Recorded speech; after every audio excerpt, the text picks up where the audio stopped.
Hello, everyone. Welcome back to the Unfuck Yourself podcast. We are here, per usual, with the membership queens. And if you don't already know, they get to listen to the podcast live. And then after we stop the podcast recording, we go into a 45-minute Q&A with them. You can join and leave at any time. Today, we are diving into the neuroscience behind how your internal self-image is controlling everything in your life. It's the reason why your relationships are the way they are. It's the reason why your career is the way it is. It's the reason why your finances are the way they are. It's the reason why your health is the way it is. It's the reason why your kids annoy you. I mean, it's the reason why you have any problem ever.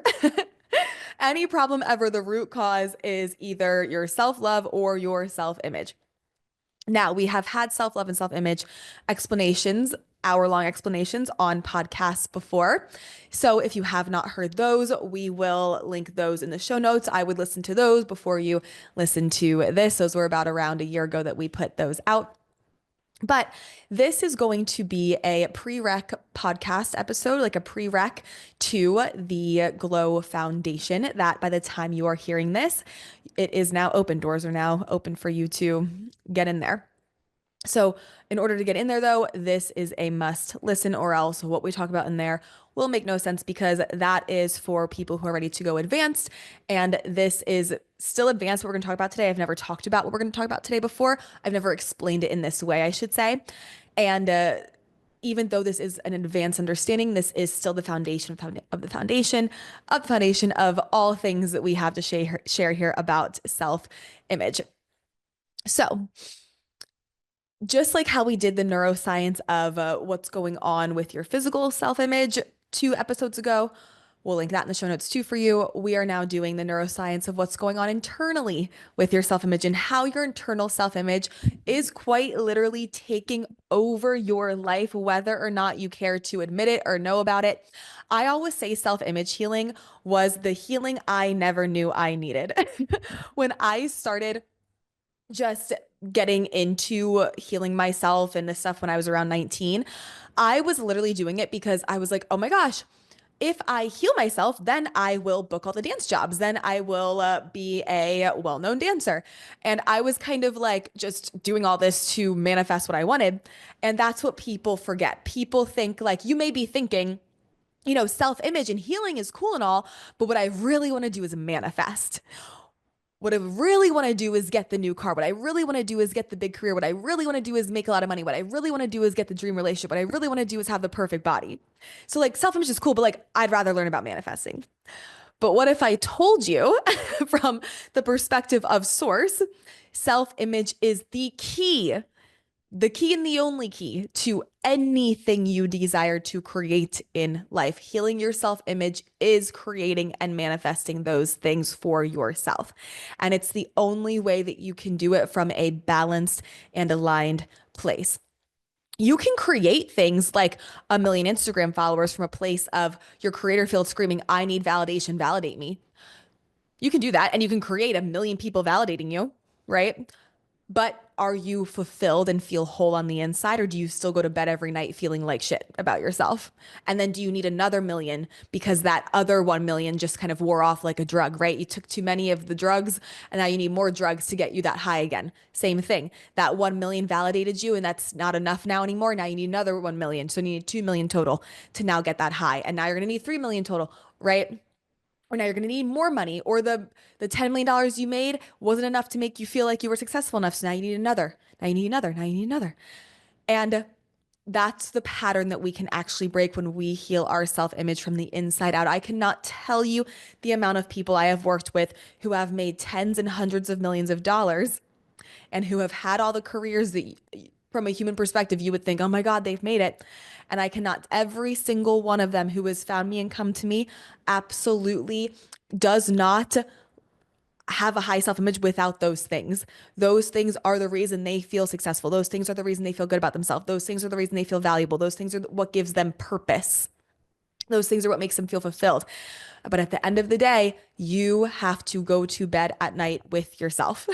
And you are the only one who can actually heal that wound, that void on the inside of not feeling enough, not feeling valuable enough, not feeling worthy enough, not feeling good enough, not feeling whatever the fuck enough. You are the only one who can actually permanently heal that. And when we actually permanently heal that and shift that from the inside, we now get to create and manifest that on the outside. However, we are manifesting from a source aligned place. We are manifesting from our higher self place, not from a wound. You can manifest from a wound, but that thing, that external thing, is not going to heal the wound. It is like, I explained this in my reel the other day, but trying to fix an internal problem with a physical solution is will work temporarily, right? It's like you get a broken knee and then you put concealer over the black and blue bruises on your knee. You can't see the black and blue bruises for a second till it washes off later that night, but also your knee's still in deep fucking pain, right? That deep pain and that deep void in yourself is going to be there no matter if you get a Lamborghini, no matter if you get the $1 billion, no matter if you get the relationship you thought you wanted, right? That void is always going to be there. And then what happens?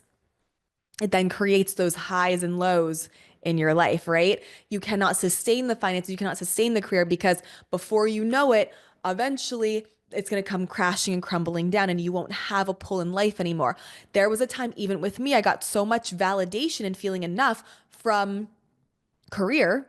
And when I stopped needing that from an external thing, I actually got so much less motivated. My motivation was coming from some external thing, and I had to figure out how to feel motivated again from a place of I'm already more than enough.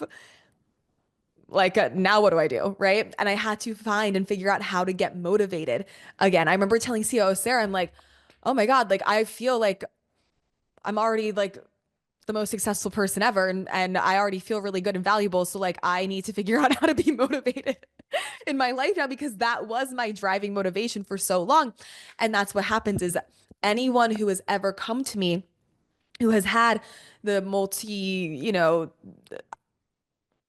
10 figure, I mean, what am I trying to say?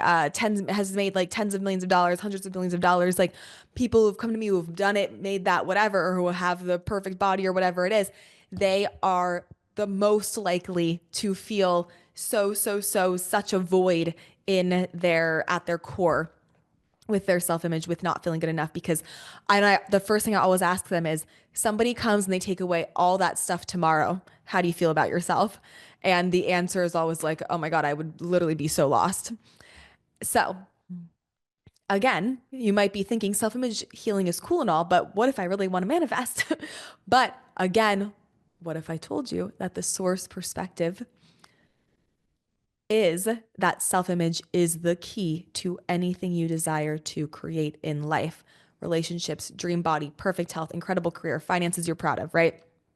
All things, all of this starts with self-image. And not to mention self-image not being up to par with where your higher self wants it is the only reason you have obstacles. You have obstacles, you have a self-image gap in your creator field. That's it. I'll help you out. You have obstacles, you can't figure out what it is. It's some kind of self-image problem somewhere, is why you're having an obstacle. And then that triggers an emotion. That emotion triggers you saying things you don't want to say. It all comes down to a self-image problem. Self-image is the foundational thing that I have started with myself, every single client, every single student over the years. You know, if you've ever had a private session with me, the first thing that I'm looking at when you tell me your problem, I'm looking at what your self-image problem is. You have a health problem, I'm looking at what your self-image problem is. You have a relationship problem, I'm looking at what your self-image problem is. You have a financial problem, I'm looking at what your self-image problem is. You have a career problem, I'm looking at what your self-image problem is. You can't get pregnant, I'm looking at what your self-image problem is. Everything points back to a self-image problem. Okay? So, we are going to be unpacking this, and it's something that's shaping your entire life behind the scenes, okay? And it is not your mindset, it is your internal self image, who you think you are internally, and the lack of connected you are to who you are on a soul level. Our soul, we have about like 4,000 attributes that make up our soul blueprint. 4,000. And if I asked you to name 10 things, 10 qualities that you like about yourself, how could you do that right now in 2 minutes? We are so, and you have 4,000. We are so disconnected from all of the incredible qualities of who we are at our core that if I literally asked you right now to name 10 things and emotionally root to those 10 things that you think are cool and you like about yourself, it would be really fucking hard. 10 things when we have 4,000 of them. That is how disconnected that the media, that people have made you from your self image. So, this episode is going to help you understand why you still feel not enough, even when you, things look impressive from the outside, even when you have the career, even when you have the finances. Because two things can happen with this. I see two types of people. Okay, here's my two types of clients I get. And it makes sense because I've been both of these people. Just calling myself out a few years ago, right? First, type number one of client is someone who their soul needs them to master and know everything there is to know about the successful career until they get it. Right? Their higher self will not let them get a successful career until they know everything there is to know about it. Therefore, they come in and because they don't know everything there is to know about it and their self-image and what ingredients they have, they haven't gotten what they wanted yet. Right. And so they're a little bit on like the external struggle bus, right? From a human perspective, they're working hard, they're not getting the career they want, they're not getting the financial situation they want. I come in and I explain to them who their soul is. Your soul's a really advanced soul. Your soul's not going to let you just like manifest things from a wounded place. You have to become unwounded, heal those self image gaps and voids, and then you will create what you desire. Okay. That happened to me a lot. Then I get the other type of client who's come in, they've created all this stuff, right? I hesitate to say they've created because it was kind of like a higher self plan. It was a higher self plan for them to go make the 20 million so they could figure out the 20 million was actually never going to heal their wound of not feeling good enough. It was their higher self plan to go get the dream relationship so that that dream relationship could show them, oh, that's not going to heal my father wound. I have to do that, right? It was their higher self plan to go make all this money or go have this career, or go be famous or get the 20 million followers on Instagram so that they could see get the bigger lesson of like, oh my God, I have all this stuff and I still don't feel better and I actually feel worse. Their soul lesson is these things are going to amplify their wound. I get these two types of people like clockwork. It's the only kind of people I ever get coming to sessions with me. And it makes sense because I've been number one and I've also had number two happen to me. So that being said, whether or not from the human perspective, from the outside, it looks like, because you're probably thinking, well, Allie, like someone who is like an influencer who all of a sudden got online and made and had 2 million followers within the first year of being there. Do they have a high self image? They could, but if you're looking in, most people don't. If you're looking in, their creator field probably said, I need validation so fucking bad. I'm so in the negatives with validating myself. The creator field had to create the opposite, right? Who's heard me talk about this before? The creator field had to create the opposite of 2 million people coming in to validate them, to bring them back to neutral. They were so far in the negatives of not validating themselves and not feeling good enough. They had to have 2 million people tell them, you're great, you're cool, you're good, you're amazing, for them to even get neutral. And you don't want to manifest from that place because that's not sustainable. And then you end up feeling like more shit internally, and your 2 million Instagram followers don't actually really care how you feel when you go to bed at night, right? So are not actually going to come and heal your inner wounds for you. So there's two types of things that can happen. You can manifest that stuff from a low self-image, that your self-image has to be so low, and you manifest that stuff from your self-image being so low. But then what happens is every time these people come to me who have manifested it, they're so unfulfilled. They don't feel purpose. Because they don't have anything driving them other than like getting that success. And once they've gotten it, they're kind of like, okay, I'm bored. Like, I don't know what to do now. Right. So it's don't think just because somebody got the thing you want means that they have a high self-image.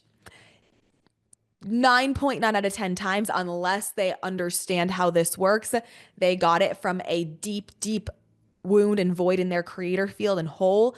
And they had to manifest all of this stuff on the outside just so they didn't go fully off the deep end. And it's not a sustainable way to create and manifest because now you have to be so low to manifest these like quote successes coming in, but these successes aren't actually making you feel any better on the inside. And then most of these people who I've worked with then turn to drugs or turn to other things to try and continue to get that dopamine hit because they don't know how to give it to themselves just on their own every day. So, this podcast episode is going to help you understand why, again, you still just don't feel enough. There's still always a void. There's still something missing in there, even when your life may look impressive on the outside. Or this will also help you understand why you can't seem, if you're person one, and you can't seem to get what you want on the outside, even though you've done the most. It all comes back to a self-image thing. And we're going to talk about how to rewire the subconscious identity that is running your relationships, your career, your confidence, your nervous system, and your creation slash manifestation results. Okay. So buckle up because we have a full situation to go and we haven't even gotten started yet. So what is internal self-image? Your internal self-image is how you perceive yourself and how you believe other people perceive you. Okay.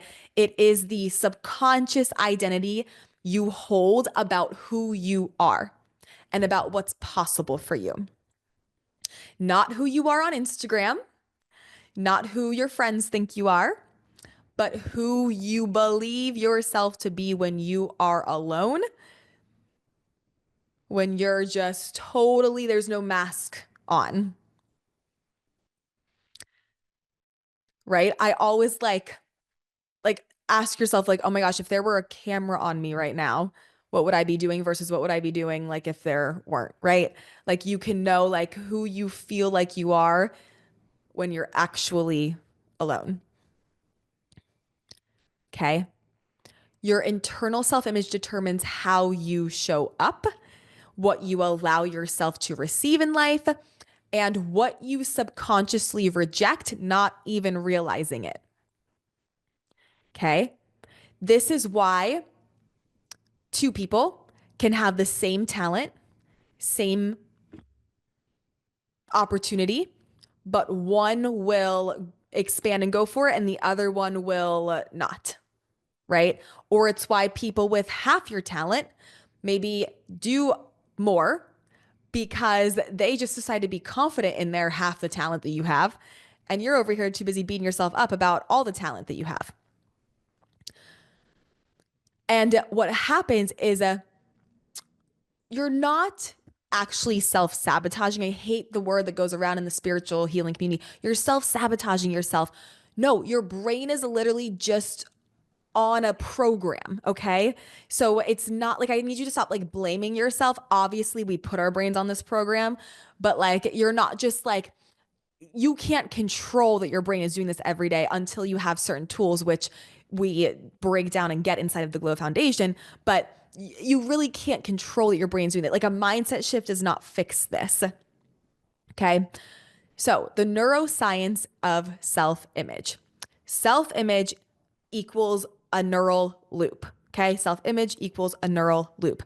Your brain is not just a passive observer thing that's going on.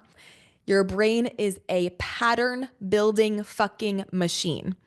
It builds a template for who you are based on your emotionally repeated experiences that you have going on every single day. So, for example, when I was little, I got praised for when I was like a good girl, right? I'm sure everyone here has. So like, you're a good girl. I'm a good girl. When I did something that my parents liked, if they approved, then I was a good girl, right? Or my dad would fucking have this anger attack, scream, yell at everyone, throw shit, push me down the stairs, throw stuff at my mom, right? And then I had to apologize to him because I made him mad. You made dad mad, go apologize to him. So then I was also conditioned to, oh my gosh, if anyone's ever upset with me, even if I was just fucking sitting here existing and you're upset with me, I need to go apologize because my presence, my existence made you mad. Who here has dealt with that, right? So there's this conditioning, right? It's a neural loop that happens. So then that starts to become an identity, right? I can't express myself authentically, or else I will make dad mad. He will rage, yell, scream, throw me down the steps, whatever the fuck he's gonna do, who even knows? And that's what's going to happen. So then what I took on was then I also got asthma because asthma and anything going on with the lung, a general thing going on with the lung is feeling like you can't express yourself authentically, right? And so I didn't feel like I could express myself authentically. So pieces of my lung light body started to break off in these emotional settings. We've talked about how this works before, right? And so now I get asthma. And now I also can't ever express my needs because if I express my needs, I'm going to make someone mad because someone's going to think I'm being disrespectful. So now I'm in high school and I don't know how to date boys. Like I literally would like get boyfriends and I wouldn't talk to them. Like I literally would be like, I don't know what to say to you. Like I can't express anything because I can't express my authentic self. And then I just had this one version of Allie that was happy, happy, happy, happy, positive, bubbly Allie, which is a big part of me and it is a version of me. But there was angry Allie, there was fucking pissed off Allie, there was lioness Allie, there was I'm a bitch Allie today, and all these other parts of me that at the glow retreat we get to like express and like let out. But I was holding in. So it conditioned me. So I then had a neural network, I had a neural pathway, I had a belief, I had a pattern in my brain that said, if you go off like brand of this just happy alley and you ruffle any feathers, everyone's gonna hate you. It's not safe. You're gonna die. You're gonna get beat up. No matter, it didn't matter if it was in my home or just like pissing someone off at the grocery store. So again, if that happened to you, or if you were praised when you were succeeded as a child, or you were ignored as a child when you were struggling, or if you were only comforted as a child when you fixed the situation, your brain has learned it's not safe to express my authentic self. Your brain has learned my worth only comes from achievements. Your brain has learned struggle is part of my identity. Your brain has learned being like still is unsafe. That was one for me, being still is unsafe. Oh my God. Wait, I have a story. Okay. So in high school, I was psycho obsessed with just training and dance. So I say from like 10th grade to 12th grade.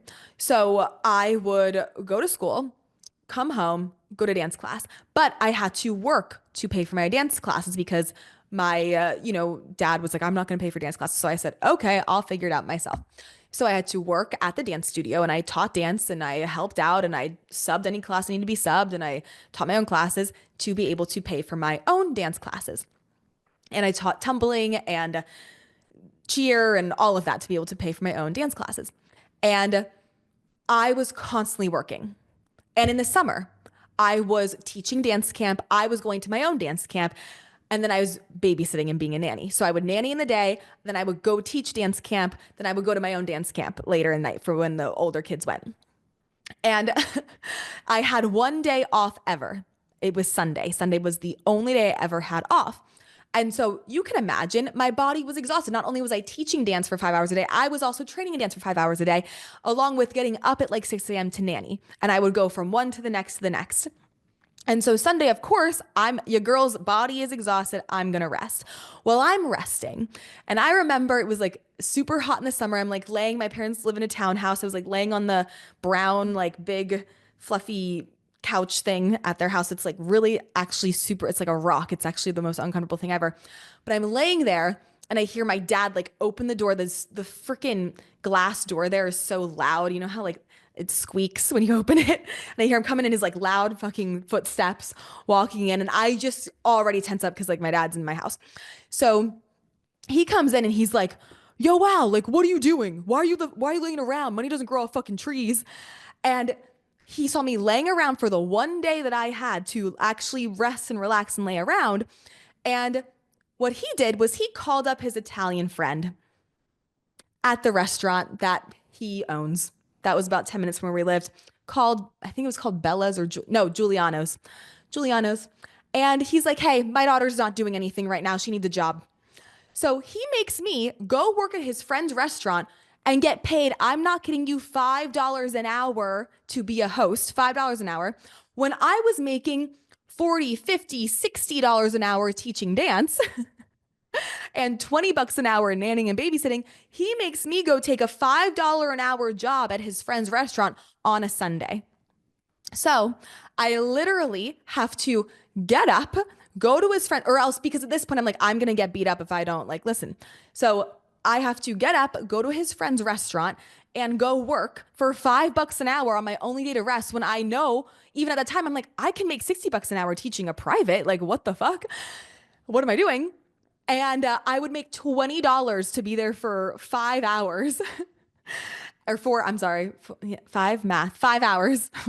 And 20 bucks for 5 hours. And even my brain then, I was like, this is working way too hard. Like, I'm all about working hard, but like, you can work hard and smart at the same time.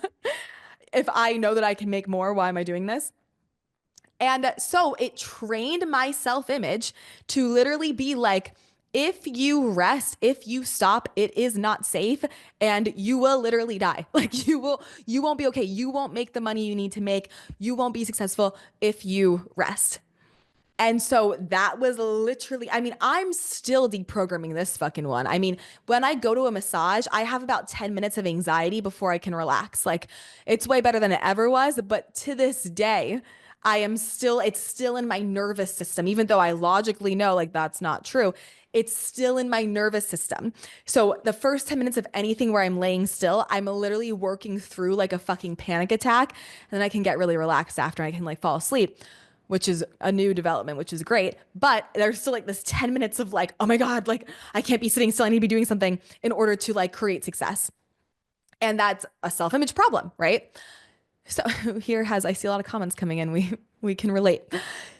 So anything, that's just an example, but this can happen with anything. I have many more self-image examples, but I will spare you I'll leave it at that one for now, because I'm sure we'll go into more later. But what happens is these experiences become neural, like kind of grooves in your brain, like pathways, okay? And your brain just then says, this is who I am. And that's the problem. Your brain doesn't care if that identity makes you happy, if that identity is actually who you are on a soul level. It just cares what's familiar and what it thinks is going to keep you safe. Number two, you've heard this one before in our last podcast about this. We have the reticular activating system. The reticular activating system is your brain's filter. It decides what information to focus on and what information to delete. So if your self-image says, I'm the person who doesn't get chosen, I'm not the person who gets chosen for things. If your brain says, I'm not that impressive, if your brain says, I'm not cut out for that level, if your brain says, I'm not good enough for that, then when evidence shows up, that is, let's say, so what happens is your brain says all these things. You get so low in the negatives that then your creator field has to create a positive experience to bring you back to neutral so you don't like crash out, basically. No crash outs. So you don't crash out because you're so low in the negatives with your self-image. Your creative field has to create a situation where someone comes to bring you up to neutral. So what can happen is a man can come up, or a woman, or whoever you're sexually into can come up and show deep interest in you, right? Or you can get a huge opportunity, or someone tells you they admire you, right? It's the pity donuts, right? When our creator field gives us pity donuts.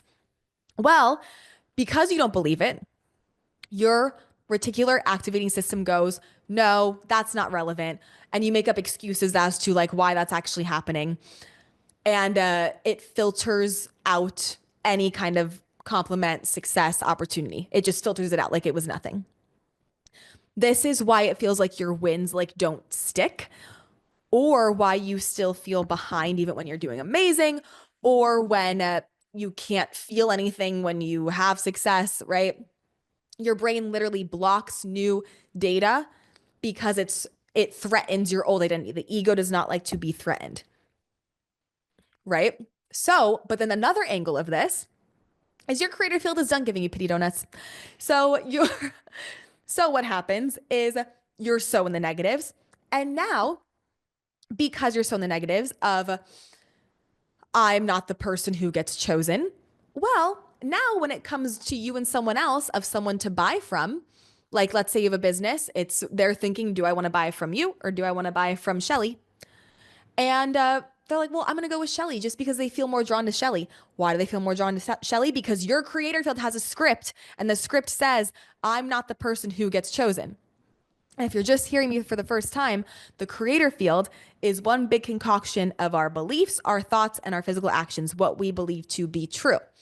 And what we believe to be true gets written like a literal script in our creator field. And that script gets projected out to everyone, and people are going to mirror back and act out your script. So if you believe I'm not the person who gets chosen, you will have a script in your creator field that says, please don't choose me. Please, I'm begging you, don't choose me. You need to validate my brain. You need to validate what I believe to be true. So please don't choose me so I can continue to prove to myself that I'm not chosen. So my brain feels safe and my ego feels like it's happy. And so that's what's going on. So now people are just going to not choose you. Guys, women in dating world aren't going to choose you. You're married. They're going to choose to do other things over hanging out with you. They're going to choose to scroll over hanging out with you. They're going to choose to do anything other than hang out with you. Who here has felt that? I have. They will choose anything over you, right? Because you're telling them to. That's what your script of your creator field says. That's what's happening on the energetic level. And what's happening on the physical scientific level is your reticular activating system is begging them to prove back to you this belief that you're not chosen, right? So then this leads me to part 3 of the neuroscience of this is it's called prediction error minimization. Prediction error minimization. This one's huge. Your brain predicts your reality based on past experiences. And it wants those projections to be right. Okay? It wants those predictions to be right. So, if your identity has always been the overachiever, the one who never gets what they want, the person who struggles, the person who never feels enough, the person who is always running late, even. I've had that one. Like, I'm just always late. That's a self-image problem. I see myself as the person who's literally always late. Therefore, no matter how hard I try, I'm literally always late, even if I try and be early. It's what happens because your brain then likes to prove that you're always late. So you're going to find more ways to always be late. Then your body will follow suit of what your brain is telling you. So your body is going to now create things and ways to be late. Even to the point of like, I was trying to get a necklace on today. It's not on because I was trying to get a necklace on and I like couldn't get the clasp open and it took me 10 fucking minutes to get the clasp open. And then when I got to open it, like didn't go in the thing right.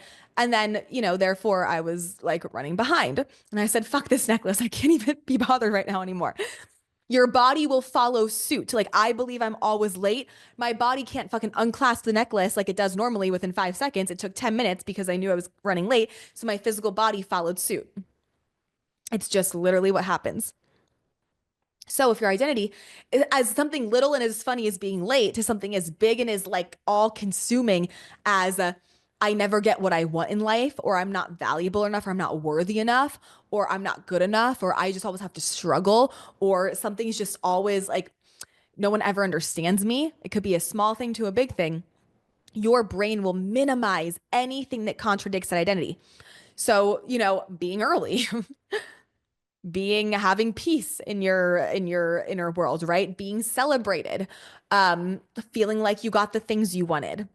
That all feels unsafe to your brain, to your subconscious. It's like a glitch, like your brain takes it as a glitch. So you will subconsciously push it away. Or if you get it, you'll just be like, well, I got lucky. Or it won't last. Who here has had that? Like, oh, had this really cool thing happen. It won't last. Or, oh God, I'm waiting for like the bad thing to come. It's not because of your mindset. It's because your brain is trying to protect the story that it already knows. So, for example, a lot of people have their own businesses in here. A client signs up to work with you. It's your highest rate you've ever charged. And instead of celebrating and being like, oh my God, like they're just reflecting back like my value that I've connected to. That's awesome. I've connected to that level of value. Instead of doing that, you panic and you over deliver and you give it way too much because deep down you don't believe you are like, you believe they paid too much and you believe you need to now give them 27,000 years worth of value, what you think is value, because you feel like they paid too much, right? Because you're not actually rooted to how much your time, energy, whatever is worth. Or you get asked to speak, whether it is at a conference at work, it's a presentation at work, it's at a major event. Your first thought is, they must not know who I really am, or else they wouldn't be asking me to do this. That is, again, your reticular activating system trying to like fight with you. Or, what's another one? You are in a relationship and the person in the relationship, the man, the woman has done inner work on themselves. So they're like safe. They're not going to just like take their shit out on you. They're going to like lovingly communicate their problems, whatever it is, right? And all of a sudden you feel like you need to either overgive because you feel like they're giving you so much, you need to like overgive to them because you feel like you don't deserve it deep down. Or you do the opposite and you pull away and you become avoidant because that kind of like situation is scary and not good. It doesn't feel like it's real for you, right? It's what self-image wounds are what creates the what's it called? Attachment styles, right? Like avoidant attachment, anxious attachment, whatever the other ones are. Self-image wounds are what creates that. The same self-image wound can create the opposite things. It can create anxious attachment or avoidant attachment. The same self-image wound of not feeling good enough can create someone always wanting to be seen and have all this attention on them because they'll feed off of that, or it can create someone to hide and be in baggy clothes, hide in the corner. Same wound can create two different outcomes. So again, it's not like this self-sabotage thing that you can control with just like your mindset and affirmations. This is an identity protection that your brain is doing, like literally in real time in action. So I have so many like stories to share of how I have watched myself and so many people do this all the time, every day. But one of them that I will be here for 10,000 years, but one of them that I will share about myself is for a very long time, I decided that no one was going to think I was good at what I do unless I had like a lot of money already doing it. So when I first started out as a intuitive and a healer, I was so beyond embarrassed to be doing sessions on my furnitureless living room apartment floor that I would literally tell people like, oh yeah, like me and my roommate, Megan, we're just getting new furniture. Like it's fine. We didn't like our old furniture. So we're just ordering new furniture. And I would like have to, like, I would be so embarrassed about it. And because I decided that the only way I could be good at what I do or people could tell I was good at what I do is if I made a lot of money doing it. And I don't know about you, but the people who are best at what they do, I swear to God, most people don't know about. Like the people who are like really fucking good are not the ones with like 20, 30, 40 million followers. It's just like I've noticed this thing. And not that that can't happen, that is a possibility, but I've just noticed that the people who are actually really know what they're talking about like are not the ones that you're like always fucking hearing about everywhere. Again, you can be really good at what you do and be heard about everywhere, but I've just kind of like noticed this happens. So I had to literally work through and program in myself. I am so fucking good at what I do before anyone ever paid me a fucking dime. I had to root to, I had to get all my validation from my inner knowing. This was my digging through my car for quarters era. I had to root to my knowing of I am so fucking special. I'm so good at what I do because I'm me. I had to root to like 125 of my 4,000 fucking attributes that I have and just really just see my special and uniqueness in me being me and see that that's where my value comes from. And then I could start to make money from there. Make sense? I saw my value. My creator field wrote, I am valuable. Then people read from my creator field, her information is valuable. Energy and frequency of money is value, right? So I decided I was valuable from the inside, not from an external thing.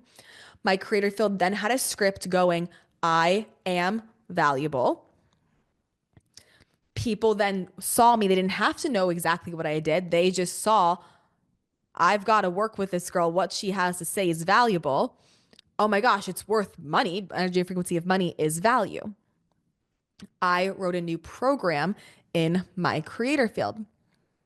I remember in February 2020, right? Yeah.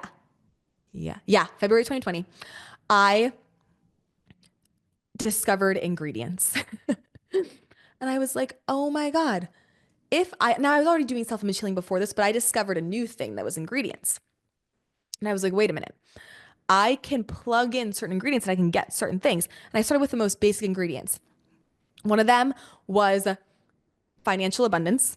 And I have way more like better, higher functioning ingredients now that we have inside Glow Foundation, Glow Formula. But one of them was financial abundance. The other one was I am valuable. That's it. And I start just training my brain to see these things. I start training my reticular activating system. I start writing a new script in my creator field. I start proving these things to myself to be true. And I'm like, oh my God, I'm valuable. Someone held the door for me. I'm valuable. I felt really proud of myself for doing this. I learned something new today. That's valuable. Financial abundance. Oh my gosh, I had $3 for my coffee today. I put $10 of gas in my car and didn't have to search for quarters for that today. I somehow am living in this beautiful house in Toluca Lake that my LA mom is letting me live here for, and I had to pay rent, but like I was paying $1,200 to live in like a big house in Toluca Lake in LA, and that is like not heard of. So I'm like I'm like, oh my gosh, I'm living in this like $1 million home and I'm doing this and I'm have my car and I start just clocking, improving. I just start training my brain. Well, February 2020, I made probably $200 total, maybe 500. March 2020, all of a sudden I make $5,600 in my business. Fast forward to June 2020, all of a sudden I'm making $11,100 in my business. And then I was sustaining that around that, a little like give or take a little bit for a really, really long time. And then I just kept going higher, other than my self-image dip, that happened when I moved to Dallas, but we'll get to that in a second. So I was like, oh my gosh, I can change my brain if I just start to change what I am focusing on, because energy is never created or destroyed. It just changes forms. So even right now, if I ask you to look around your room and tell me find all the blue colors, like look around your room and find everything that's the color fucking blue right now. Like actually do it wherever you are or wherever you're listening to this. Like find all the blue colors.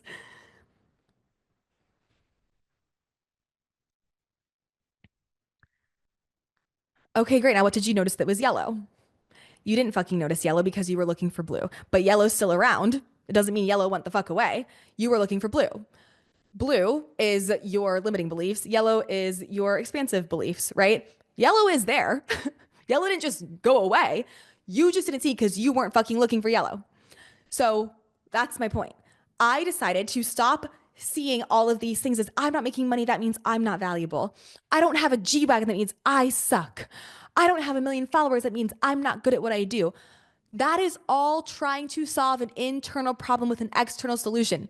And if you're listening to this or you're in here, I guarantee your soul is not going to let you do that anyway because your soul's too important, because you have an elite soul and your soul wants to know how to build everything brick by brick in order to actually create and sustain the life you want. Because if you don't do that, you will not sustain that life. You will get it from a self-image imbalance and then you will have it. And then in 5 years, it's going to come crashing down. You're going to have a more self-image problem than you do even now. You are here to actually know how to build things brick by brick by brick by brick. And that is honestly the highest honor that you can have as a soul. It's the highest honor to be able to like have that in your soul plan because then you build these things and then they sustain and then they're always there. And then you just add and then you learn a new thing over here and you add and you learn a new thing over here and then you add and you plug in and you go more and more and more and more. But you know how to sustain it because you know everything comes back to your self image. Right.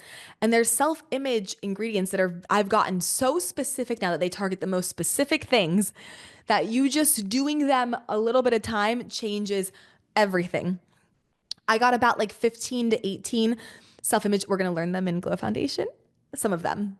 I can't give you 18 at a time. It's way too much. It would not be doing you a favor. But we're going to learn some of these in Glow Foundation. About a year and a half ago, or yeah, a year and a half ago, I got like about 15 to 18 self-image ingredients around finances in my soul pull career. Well, I start rooting to them, right? And I start clocking them and I start seeing instead of blue, I start seeing yellow. And I start seeing yellow because yellow was always there. I just wasn't looking for it. I start seeing yellow and I start seeing all of the ways and I'm proving to myself all of these very specific ingredients. I mean, very. And all of a sudden, I go from making $30,000 months to making multiple six-figure months within what was that, Sarah? Like 2 months time, 3 months time. And I also find COO Sarah, who is a massive part of that too, right? So it is wild what ingredients can do and what training your brain can do and how much it can shift. I went from making like a $300,000 year, a 300 to $400,000 year the year before in 2023, and then 2024 we made a almost multiple $1 million year, for sure $1 million year, and now we're already at a multiple $1 million year because of me just constantly like bringing in new self-image ingredients around career and finances. We're going to do some of those in the Glow Foundation, and then we have all of them to give you in the Glow formula. But that is my point. I train myself, and you've got to train yourself to stop seeing the blues and to start seeing the yellows because they're both there.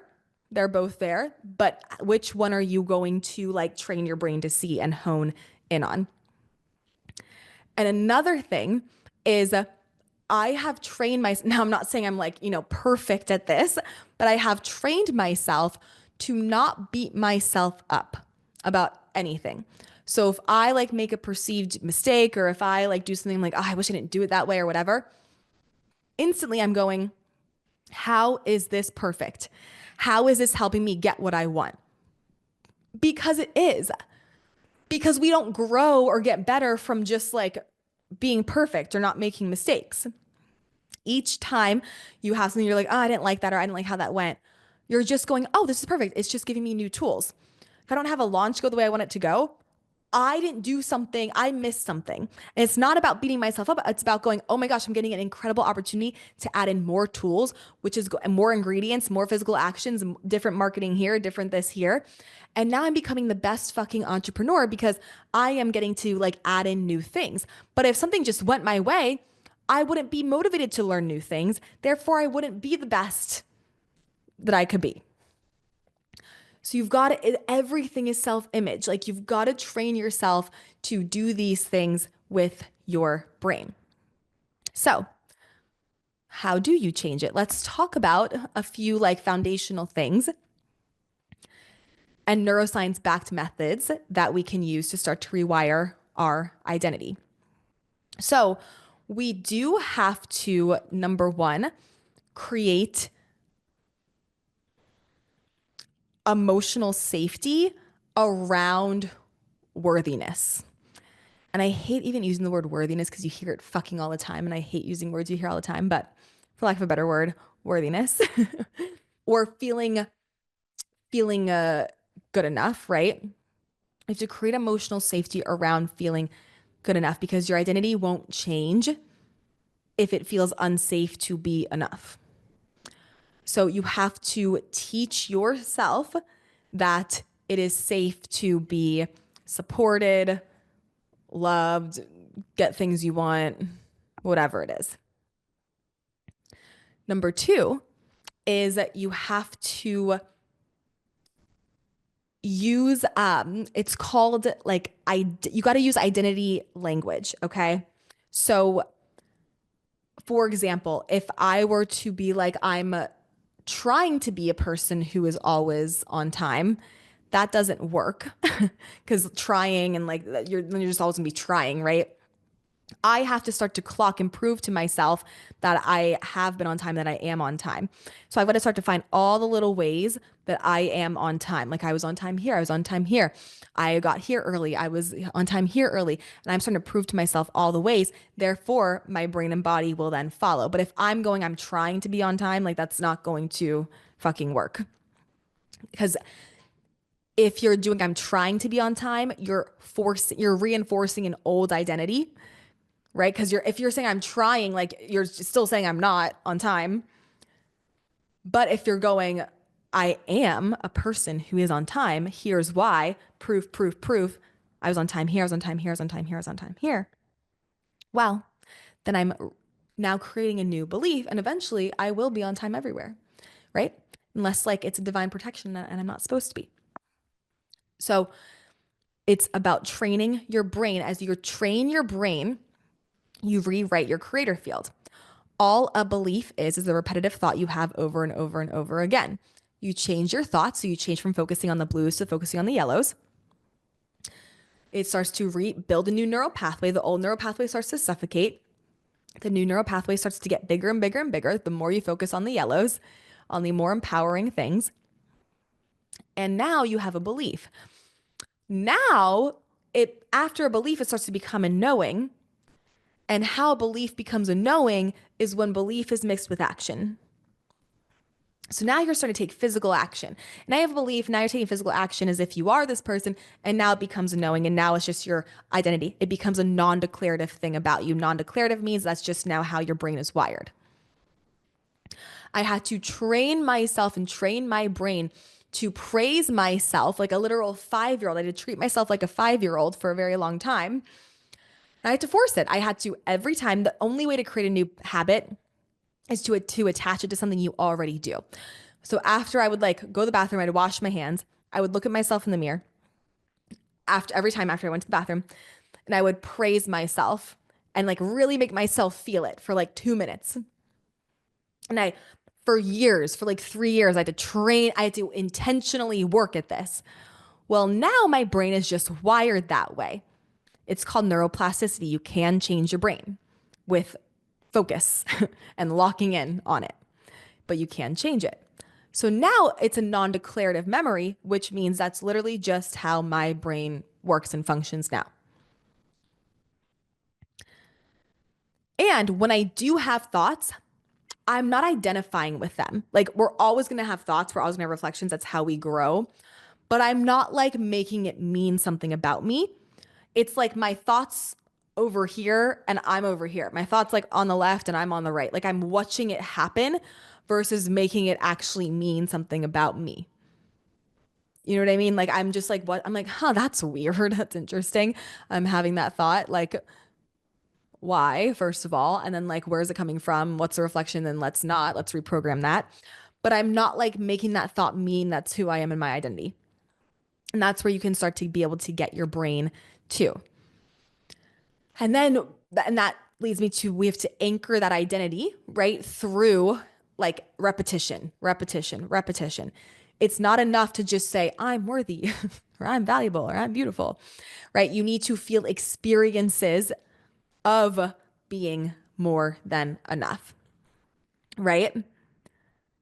So, oh my gosh, I said no to going out with my friends and they still like me. No one hates me, even if I said no, right? Or I let myself rest today and I made the business did even better than when I was going 7 days a week, 24 hours a day, right? Or, um, oh my gosh, someone complimented me and I didn't feel the need to reject it today. Proving it to yourself, proving it to yourself over and over and over again. And we've got to interrupt the old patterning because your brain is going to go into an old pattern. It's going to love it. It's going to love to go into its old patterns to what it knows how to do. And you're going to continue to have times where you feel like you're not enough. I felt like not enough for so long. I mean, if I healed it in career, then I had it financially. If I healed it financially, then I had it in my body. When I healed it in my body, I had it in my relationship. Like it will pop up in every area of life until you heal that feeling in every area of life, all the 8 areas of life, which we will talk about in the Glow Foundation. But it will pop up in every area of life until you fix it. And so I remember growing up, my dad would always like threaten to leave, like if he got mad. So like he would always threaten to leave, or then he would like go to Atlantic City, which is like the East Coast version of Vegas, kind of like the worst version of Vegas, but it's like the East Coast version of Vegas. Who's been to Atlantic City? I used to love it there when I was little. I would go to the pool. Anyway, my dad would like always went there to gamble. So he would leave and go there, or he would like threaten to leave. Or I remember in 5th grade, my friend from across the street came over to ask me to like, play out back or whatever. And my dad was outside on the steps and he was like, Allie, like, I'm gonna leave. Like, and he would get manipulative. Like he would get like mom, wants me to like throw my mom under the bus and be like, yeah, she wants me to leave. Like, no one here loves me. And he would get very like manipulative like that. And I remember like crying hysterically to my friend who like just came to the door. And I was like, my dad's gonna leave. And then I realized, oh my gosh, let me like tell him I love him so much. Let me praise him. Let me do all these things so he doesn't leave. And then he obviously like didn't actually leave.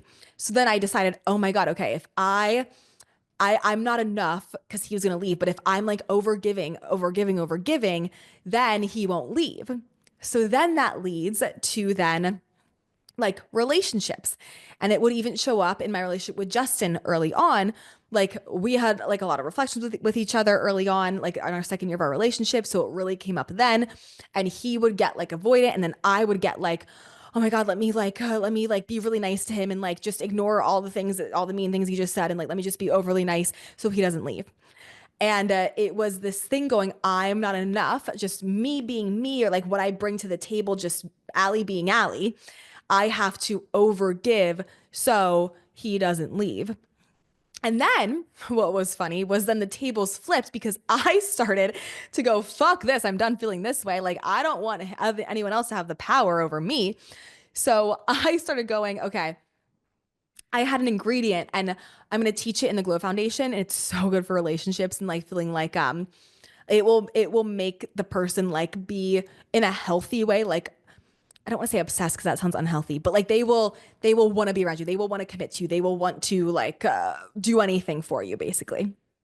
Um, but it's an ingredient around. It's not the specific ingredient because I can't fully remember the exact ingredient right now, but I have it in my notes for you and for foundation. But it was like something around how am I more than enough. Like if I was a fucking couch potato for the rest of my life and I did nothing else and I accomplished nothing else and I literally was just in a potato sack on the couch for the rest of my life, like how am I more than enough for Justin, for this relationship? And I rooted to that bitch and I rooted to it and I rooted to it and I rooted to it every single day. And now he is like goes above and beyond for me. And he literally is like afraid. Not that this is a no, this is not a bad thing, but he has a little bit of a fear of losing me. Fear is good sometimes. Like a little bit of fear is good to have, right? Like a fear of like, okay, like losing your job or a fear of someone leaving, right? He has this little bit of like a fear of like, okay, like I actually can't disrespect her because this bitch like will like walk away, right? So we want them to have that. So then I no longer get treated in that kind of way.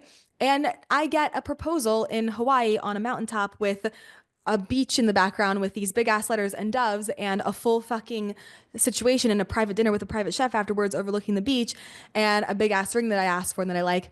So that I told my friend that I liked. I didn't tell him, but I told my friend that I liked and she made it happen. And and I get all of this now, something he would never do. Also, another thing is Justin used to um we look at finances differently. And so I remember back in my Dallas 2021, when I first moved to Dallas across the street from where I am now, crash out era in 2021, self-image crash out era. He, we were both sick. And so we both got an IV and his name and card was just like on the IV thing. So he paid for my part of it, which was like $300. And he got like mad that he paid for it. And I was like, oh, well, I'm sorry. Like, I'll Venmo you right now. Like, sorry. Allie now would be like, you're the man, pay for it. But at that time, I was like, oh my God, he's mad. Let me, overgive. So I was like, I'm sorry, like I'll pay for it. He like crashes out and gets mad about paying for a $300 thing. Well, now he just happily paid for our honeymoon and the flights there and helped pay for more than he would like want to pay for a wedding because we see money very differently. But he did that literally just because of my creator field, literally because I feel like I am more than enough, just me being me. And even if I was a couch potato, like I'm like the best thing that could ever happen to him, I truly feel like I'm the best thing that could ever happen to him. And therefore, he then treats me as that because that's the script my creator field writes. My script writes, I'm the best thing that could ever happen to you. And so now he's like, oh my God, she's the best thing that could ever happen to me. The least I could fucking do is help out here. The least I could do is do this. The least I could do is give this, right? And it's just a self image. He mirrors my self image. Everyone is going to mirror your self image. I Oh, I hate that I'm really outing myself with this one. So yesterday, well, 1 week, so I go to lymphatic drainage massages every week. And I love the girl I go to because she's very real. And just like everyone, she's a mirror.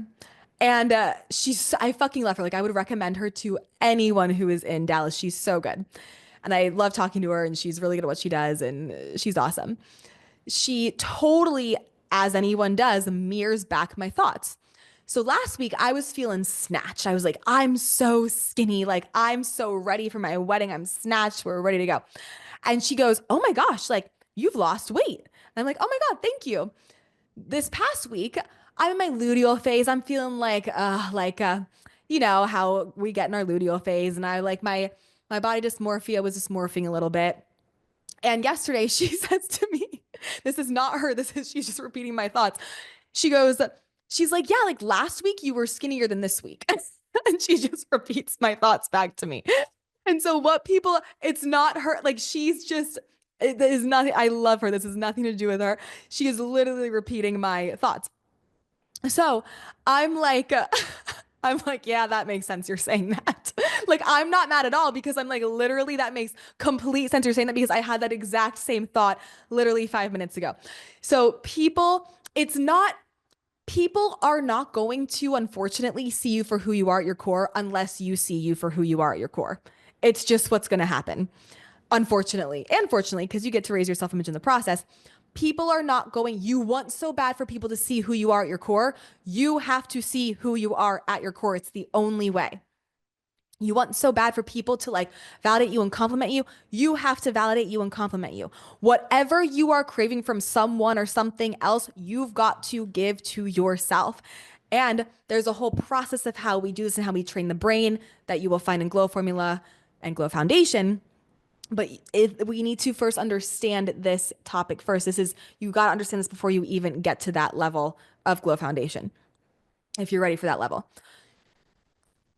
Justin sees who I am now because I see who I am now. I was still awesome, magical Allie 3 years ago, but I didn't see it. So he didn't see it. So he mirrored what I saw. Now he mirrors what I see, and I'm more connected to who I actually am than ever before. Right? People are going to mirror what you see. They're not going to mirror who you actually are. You've got to see who you actually are. You've got to uncover all of the magic and like uniqueness and specialness that you actually are. And there's a way to do that. There's a way to train yourself to see part of the 4,000 attributes or all 4,000 if you're really motivated. But there's a way that we use that we do in Glow Foundation that we're going to train ourselves to be able to unlock and know and fully feel all those incredible attributes that we are that make us special and unique. Well, when we feel like we're special and unique, we feel valuable. We feel like we're more than enough. When we feel valuable, like we're more than enough, well, then other people are going to like mirror that back to us. Justin 3 years ago couldn't bother paying $300 for an IV, and now he's paid a lot more for a honeymoon that I was shocked that he paid for just because of like how my creative flow has been in the past with him, and way more than he would ever want to on a wedding. Not that he can't, but we see money differently. So way more than he would ever like choose to pay on himself for something or whatever. Complete 180 this man has done in many ways other than this, but because of my self-image in my creator field. I was always the same soul. I've always had the same soul attributes, the same soul gifts. I just was disconnected from them. I did not see them. I had a lot of holes in my creator field, in my self-image. I began to fill those holes, and we're always filling at new levels, but I began to fill, and now I get a different treatment from the same exact person. People think you've got to leave the place, the thing, the person. They're not this. They're probably just literally mirroring you. People get divorced way too soon. People leave jobs way too soon. People leave situations way too soon. People blow up their business way too soon because they're thinking, oh, this doesn't work. I'm going over here. It's not that doesn't work. It's you that's not working. It's your field that's not fielding in the way you want it to. It's your beliefs that aren't believing in the way you want them to. It's your thoughts that aren't thinking in the way that you want them to. You can quite literally change and control how people, places, situations, and circumstances are treating and being toward you by the way you are treating and being toward yourself. This is why self-image is the key to everything and anything you want to manifest in life, you want to create in life, you want to heal in life. It all points back to self-love and self-image. Self-image is probably the main one because in order to have self-love, you have to have a high self-image. So you have to like feel like you are worthy or not of putting yourself first, right? Because self-love is prioritizing yourself, putting yourself first. You have to feel like you are worthy of that to be able to do that. Okay. So it all starts with your perception of yourself, how you perceive yourself and how you believe other people perceive you, the story you have going on of yourself. And there's a lot of them going on. There's probably stories going on you don't even know that are going on right now. So this next week, after you listen to this, your homework is to start just noticing what in social settings, what's the story you're telling yourself about yourself there? In career, what's the story you're telling yourself about there? In financial, what's the story you're telling yourself about yourself there? About your health or your body, what's the story you're telling yourself about yourself there? In relationships, in your romantic relationship, what's the story you're telling there? Oh, I'm just not entertaining enough, so that's why my partner isn't paying attention to me. No, bitch, you're entertaining just sitting on your couch in a couch potato bag. Why though? You have to know why. You have to prove it to yourself. You are magnetic just sitting on your fucking couch in a couch potato bag, curled up, doing whatever you're doing. You're magnetic, but why? You don't feel that way though. So that's the problem. It's not that you're not, it's that you don't feel that way. Your self-image is not who you actually are. Your limited one is not who you actually are. It's just how you're feeling. It's literally just a feeling. You can change a feeling by focusing on the yellows instead of focusing on the blues.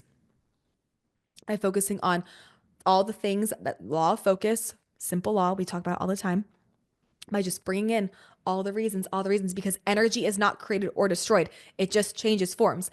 So it's everywhere. Reasons as to why you're financially abundant, even if your accounts are negative zero, zero, zero, whatever, negative $10,000, there's still reasons that you can find that you are financially abundant or that you are a person who can make money or have money around them. The computer you're on right now, the phone you're on right now, the car you're driving in right now, the headphones you have in right now. That's all money. You have it in your hand. You're listening to it. You're looking at it. Clock it. It's everywhere. Our brains just aren't trained to see it. And people are like, no, I don't have it. How can I start to find it? No, you do have it. You're just looking at blue instead of yellow. Okay. I could go on and on and on because this is my favorite topic of the world, but we will stop here. We just talked about a lot. Re-listen to this a lot of times. And your homework this week is to, before I tell you the homework, know that this is the foundation of the foundation of the foundation. And if you're ready to go advanced, ready to get a little more elite, then we have the Glow Foundation for you. It is out now. But please do not come, do not come, do not come and ruin it for everyone in there if you're going to complain or be annoyed or not want to take radical responsibility. We love you, but you're just not ready for it then. And you can come whenever you're ready for it.